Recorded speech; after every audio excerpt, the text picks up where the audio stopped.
নমস্কার বন্ধুরা, ইয়ামি ফুডে আপনাদের স্বাগতম। কেমন আছেন আপনারা সবাই? আশা করছি ভালো আছেন, আমিও ভালো আছি। আজকে বানাবো একদম সহজ এবং ঘরোয়া পদ্ধতিতে লাড্ডুর রেসিপি। যে কোনো পুজোর জন্য বা পুজো বাড়িতে বা হঠাৎ কোনো মিষ্টি খেতে ইচ্ছে করলে এরকমভাবে বানিয়ে খেতে পারেন। চলো শুরু করি। এর জন্য প্রথমে নিয়ে নেব বেসন। মটর বা ছোলার বেসন যে হয় সেই বেসনগুলো ইউজ করতে হবে। এর মধ্যে দিয়ে দেব সামান্য নুন, এরপর দিয়ে দেব অল্প অল্প জল দিয়ে খুব ভালোভাবে মিশিয়ে নেব। অল্প অল্প জল দিতে হবে যাতে একেবারে ব্যাটারটা পাতলা না হয়ে যায়। অল্প অল্প করে যে জল দিতে হবে আর ভালোভাবে মিক্স করতে হবে যাতে এই গুল্লি গুল্লি টাইপটা না থাকে, একদম স্মুথভাবে ব্যাটারটাই হয়ে যায়। আর একটু ফেটিয়ে নিতে হবে খুব ভালোভাবে ফেটিয়ে নিতে হবে যাতে এটা নরম হয়।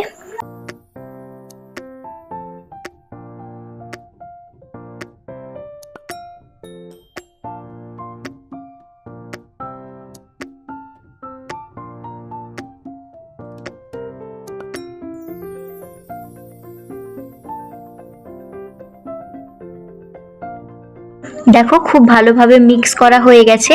এরকম পাতলাভাবে, খুব বেশি পাতলা না তবে মিডিয়াম পাতলাভাবে ব্যাটারটা করে নেব। এরপর দিয়ে দেবো সামান্য একটু খাবার সোডা এবং দিয়ে দেবো একটু সাদা তেল দিয়ে আবারও সব কিছু খুব ভালোভাবে মিশিয়ে নেব।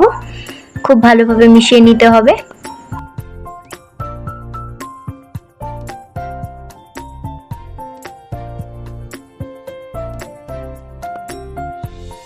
ব্যাটারটা আমাদের খুব ভালোভাবে ফেটানো হয়ে গেছে। এরপর দিয়ে দেব সামান্য হলুদ গুঁড়ো। আমি কালারের জন্য হলুদ গুঁড়োটা ইউজ করছি, আপনারা চাইলে ফুড কালারও ইউজ করতে পারেন, আমি হলুদ গুঁড়ো ইউজ করেছি। এইভাবে পুরো ভালোভাবে মিক্স করে নেব সব কিছু। ব্যাটারটা আমাদের রেডি। এরপর কড়াতে তেল গরম করে নেব। তেলটা একটু সামান্য হালকা গরম হলেই এগুলো এভাবে করে একটা চামচের সাহায্যে ছেড়ে দেব। বড়ার আকারে করে ভেজে নেব। আপনারা চাইলে বুঁদের আকারে করেও ভেজে নিতে পারেন, আমি এইভাবে করে বড়ার মতো করে ভেজে নিচ্ছি।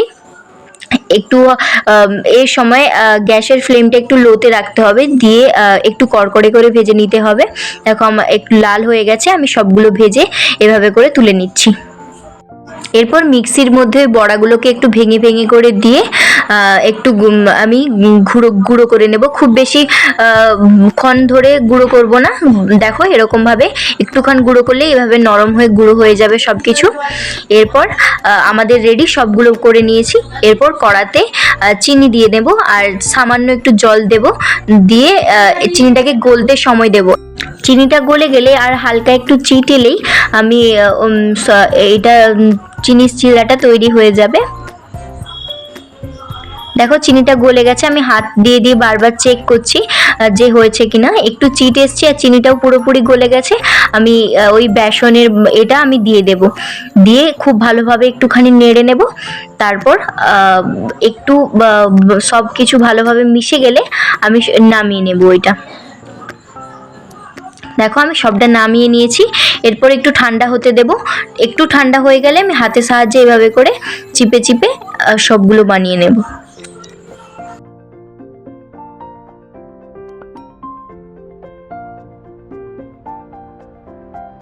এভাবে করে সবগুলো বানিয়ে তার ওপরে আমি দেখো একটা করে কাজু দিয়ে দিয়েছি, এটা ডেকোরেশনের জন্য দিয়েছি, আপনারা চাইলে নাও দিতে পারেন। আমার রেডি আমাদের বেসনের নাড়ু।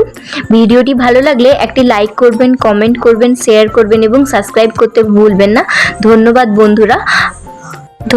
বন্ধুরা, ভালো থাকবেন। দেখা হচ্ছে পরের ভিডিওতে।